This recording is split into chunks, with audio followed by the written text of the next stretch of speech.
Since the very first cinematic of Dark Souls 1, the furtive pygmy, our progenitor, has always been a character of great mystery. We know that he was, apparently, the one to discover the fourth Lord Soul, the Dark Soul, as Kath tells us in Dark Souls 1. Aside from this, we haven't heard much or anything at all of the Pygmies directly, but we have always known that they are central to the Dark Soul and to humanity. The Ring City DLC is the first real explicit exploration of the mysterious Pygmies and the Dark Souls, lending to an extremely satisfying conclusion to the trilogy, in my opinion. Now let's begin to look at the new lore that we get in this DLC. Let's start by looking at a very important piece of lore that comes from the small envoy banner. Its description reads, "The small banner used by envoys of the great Lord Gwyn in days of yore. For the Pygmies who took the Dark Soul, the great Lord gifted the Ring City, an isolated place at world's end, and his beloved daughter, promising her that he would come for her when the day came."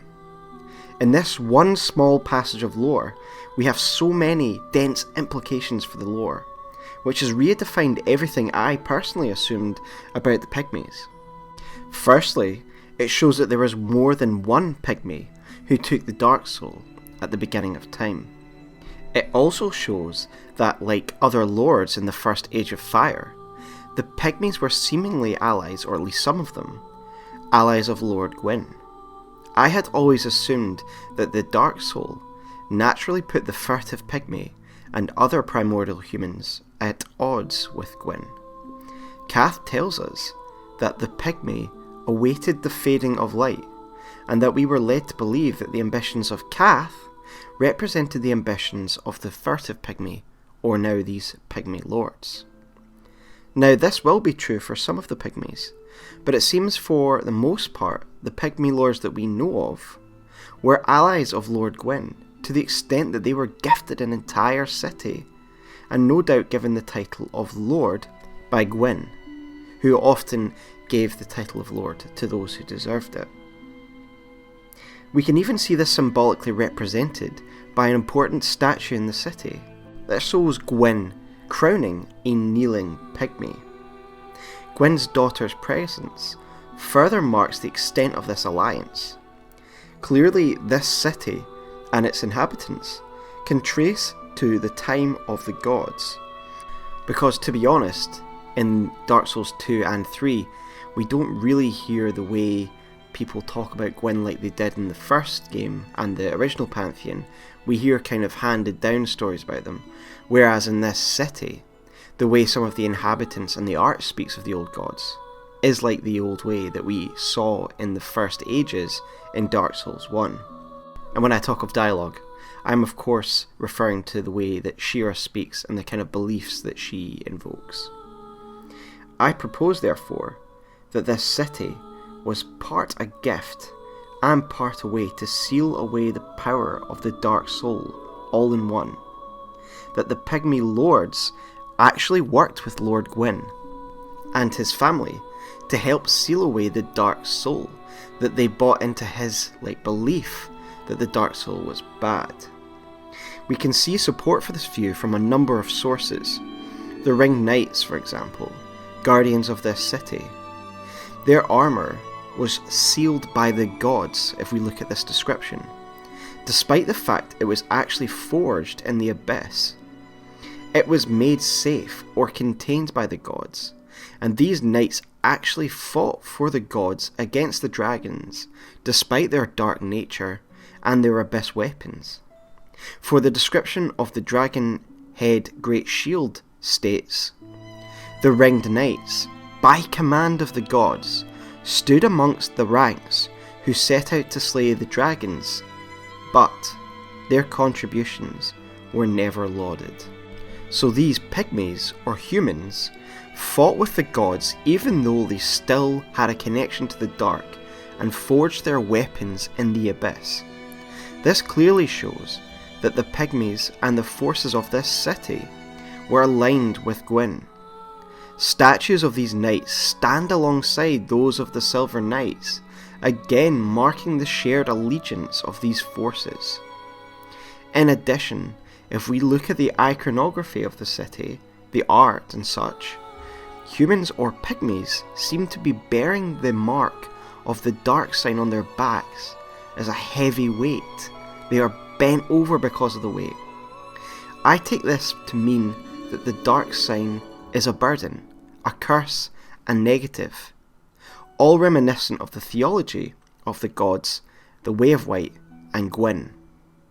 Shira, a human who serves Felinor, holds Gwyn as divine, much like the Way of White. This city is dedicated to the sealing away of the dark soul, following the way of the old gods. The very first cinematic of Dark Souls shows an allegiance of the lords against the dragons, and up until this DLC, I personally had assumed that the Dark Lord, the Dark Soul, and the Pygmy played no role in this fight at all. However, we can now see that a group of the furtive Pygmy's kinsmen, maybe even including himself, rose as some new Pygmy Lords, whose human forces fought alongside the alliance of lords to destroy the dragons. These ring knights now protect the city, the Dark Soul, and Gwyn's own daughter from those who might want to subvert the will of the old gods. The entire city is a joint human-god enterprise to keep the Dark Soul suppressed, even to the extent that a dragon has been placed here and reared by the servants of the gods to help deter those away from subverting the will of the old gods. The Pygmy Lords rule over this city, but not on behalf of themselves, or as Dark Lords, but as Gwyn's client kingdom. They sit on thrones containing the power of the Dark Soul. The Mad King's crucifix calls these lords royalty, and that the Pygmies could be born into these royal lines. There is a hereditary aspect to this royal lineage. This is interesting because it shows the influence and prestige that these Pygmies had, or believed that they had, and also that their line could have been maintained over many generations of time.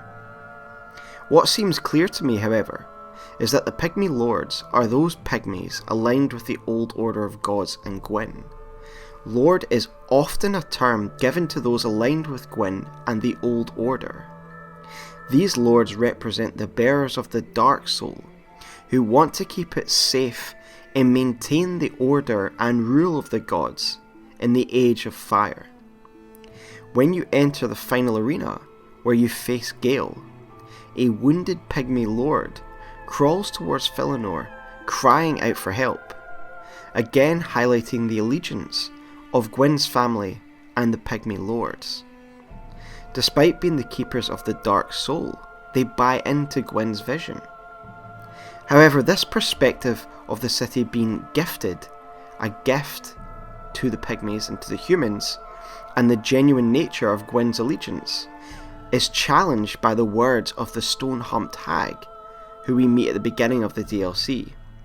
She says this: "The Forsaken Ring City was walled off by the gods to contain the Pygmies, and the Dark Soul is better left well alone. The Pygmies were exiled to the Ring City, and no one should go near the Dark Soul." She suggests, in fact, that the Pygmies were not gifted the city, but were exiled and imprisoned here, so that they could be contained alongside the Dark Soul. So which is the true arrangement? I would suggest to a certain degree, and depending on your perspective, both. Gwyn appeared to give the city to the Pygmies as a gift to make them feel like allies, possibly as a reward for their effort in the war, so that they would go willingly to their own exile and prison. The gods, and especially Gwyn, have a history of manipulating their enemies to work for them, making them feel like allies. For example, the children of Gwyn misled the chosen undead in Dark Souls 1, even the player, making them feel chosen, that we were the inheritors of Gwyn's legacy, when in fact we were just a strong undead who knew how to fight, and it was meant to buy in to this fabricated legend so we could sacrifice ourselves for the old gods. The Way of White, the church established in Gwyn's name, is a church dedicated to leading humanity against their dark natural nature, teaching them that the dark soul is to be feared, the gods are to be served, and the undead are to be hunted and imprisoned. I would suggest this ring city is another example of Gwyn's grand manipulation that still has effect at the end of time. He knows and fears mankind's power, and the power of the dark soul, so why not have those he fears do his work for him, under the pretense of being their friend and equal? The city is isolated, locked in time, and hard to reach physically. Lord Gwyn's role as a prison guard can be illustrated by the fact that the bat-winged demons, known servants of the god, are actually the only way to access this city if you bear the mark of being Lord Gwyn's envoy. Aside from that, there's no physical way to reach the prison. We can even see a massive wall around the ring city, hence its name, which illustrates its purpose, a prison for the dark soul and those who bear it. However, there clearly were those of the Pygmies and humanity who did not buy into this propaganda. We hear from a Pygmy NPC, who appears to be some kind of rogue Pygmy, at the start of the ring city. He seems to think that we seek the dark soul, and he directs us to it. He asks if we serve the gods. If we reply no, he states that if it is the dark soul that we desire, then we should head to Felenor's church. He says, "If thou art human, the urge will soon begin to swell, to curse the gods, and bring ruin upon this accursed heap of dung." This Pygmy clearly wants the dark soul unleashed, and the rule of the gods finally brought to ruin. Here we see the type of views reflected by Cath, the four kings of New Londo, and the Dark Wraiths. So it is clear that there were those of the Pygmies within the original city who rejected the traditional dogma, despite the city being itself dedicated to containing the dark. And we do see a city plagued by dissidents in the form of locust preachers who seem to come from the abyssal swamp. The swamp is clearly a symptom of the dark soul's presence and corrosion, and this has no doubt caused problems for the authorities of the city. For not only are they violent, but they espouse the fact that the dark is not to be feared and is natural. What is clear is that despite the displaced nature of the ring city, the dark soul is still taking a toll on this place. Midir is even being slowly corrupted, hence Dark Eater Midir. We can even see that not all Pygmy Lords were so compliant, as the crucifix of the Mad King states, "Once a Mad King was born to Pygmy royalty, and Shira, Knight of Felenor, put him to rest. But Shira's cross spear, unable to kill the undying king, only pinned itself to him. Shira delivered them together to the darkroom, where she stayed and held them close." This quote tells us of a time when a mad member of this royal family had to be hunted down and killed by a knight of the gods. Because of the undead curse, no doubt, she couldn't kill him properly, and instead had to take him away. But this is the question: was he really a mad king? Or is this more propaganda? Did he in fact want to unleash the dark soul and bring an end to the rule of the gods and bring about the age of men? But he was assassinated by those loyal to the gods before he could stir up dissent. Perhaps these renegades were also influenced by Cath, or perhaps it was them who realised the gods were using them, and in turn these ideas were passed on to Cath, and then his dark wraiths, etc. Cath and his minions certainly take a lot of ideologies and iconography from the Ring City, so it's not hard to believe that the aims of the Dark Wraiths and the Sable Church could have started here in the ancient days. Indeed, humanity in general gets a lot from this city. The Knights of New Londo, who would become the Dark Wraiths, fashion their armour in the same fashion that the Ring Knights do. The Ring Knights most likely being the propagators of this type of armour, before those servants of the dark used it, but without the seals of the god.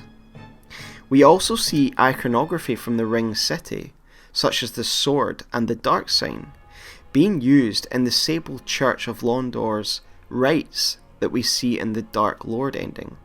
The sword of a vowel, for example, very much looks like the symbol atop buildings and elsewhere in the city. These designs and influences are obviously quite obvious, and I don't need to discuss it too much. It was clearly meant that the Ring City was the first instance, or the primordial instance, of the human race that then would spill out from here, and a lot of their culture, weaponry and ideals will have been propagated further by new cities, especially those when it comes to philosophies of the dark. Despite any split between dissidents and god supporters, the Pygmy Lords alongside Felinor and her spears have managed to keep the Dark Soul contained all the way to the end of time. The Pygmy at the city gate tells us that Felinor's fake slumber is a trick to keep it suppressed.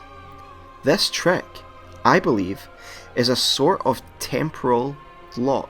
What I mean is that I believe this place is displaced out of time. We know that time moves strange ways in this universe, and I believe the Ring City has been locked in a bubble that is separate from the rest of the timeline, meaning while the ages come and go outside the city, time passes a lot more slowly in here, meaning the Dark Soul also progresses at a much slower rate.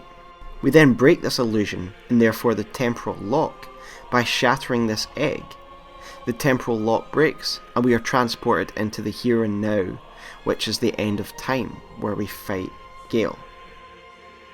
And she uses her slumber to hold the Dark Soul out of the timeline at the end of time. When we break this spell, time catches up with her and the city, and she ages rapidly and dies, and the city is transported into the end of time where there is nothing but dust. You can see how desolate this future is, and what better place to hide the Dark Soul out of greedy, dark-wielding Pygmies' hands than the end of time itself. This is the reward and the duty of the Pygmy Lords. Lords in name only, of course, because if we look at this image of Gwyn crowning the Pygmy, Gwyn stands tall, proud and godlike. The Pygmies are pathetic, and they tremble before the Lord Gwyn. And what of the furtive Pygmy himself, you may ask? Why are these Pygmy Lords mentioned instead of the furtive Pygmy itself? Well, there are a few possibilities as I see it. 1. He is a myth. But since we see him in the cinematic of the first game, I doubt this and I don't really see the point. 2. Simple. He is one of the Lords himself, and decided to share responsibility of the Dark Soul. Or, he was one of the Lords, but was one of the leading dissidents. 3. He is dead. Either murdered for the soul by his fellow Pygmies, or simply died in the Dragon War of other causes. And/or 4. He is the grave we find in Ulusil in Dark Souls 1, and he would one day rise as Manus, Father of the Abyss. Choose your ending for this interesting character. I know which story I prefer of these. So there we have it. The truth of the Pygmies and the Dark Soul at last, where it's been all this time, and where the Pygmies have been. They have been taken out of our timeline, and imprisoned in this Ring City that coexists between our time and the end of time. This group of lords aligned themselves with Gwyn, and hid everything that was dear to them at the end of the world. But it wasn't just them that sacrificed. In fairness to Gwyn, He sacrificed his daughter. Felinor gave everything to keep the Dark Soul out of everyone's hands, and to an extent, they succeeded. It's only now that the world is falling apart that we finally get to get our hands on it. And even then, what is actually left of it? This city clearly had a profound influence on all of mankind, being the home of the progenitors of the human race. But despite this, the ancient race of lords and the Dark Soul itself have managed to keep themselves out of the major event of previous games.